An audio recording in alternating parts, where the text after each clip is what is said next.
So it has little tendencies that none of the other jets have.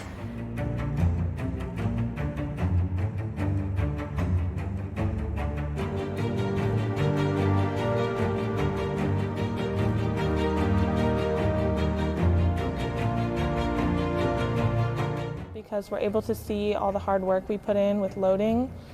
Jet will go up with munitions and it'll come back down with nothing, and that's how you know they're either practicing for real world or it could be real world scenarios. So it's really cool to see your hard work paying off.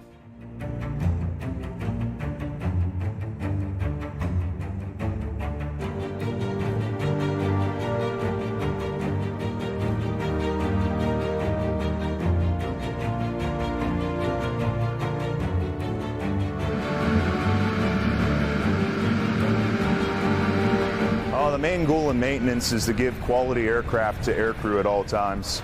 And the style of maintenance we're doing here is the exact same style we do at home station, just with a little bit more pep in our step due to the increased amount of flying we do and the fact of the mission we do here is real as opposed to training back at home station.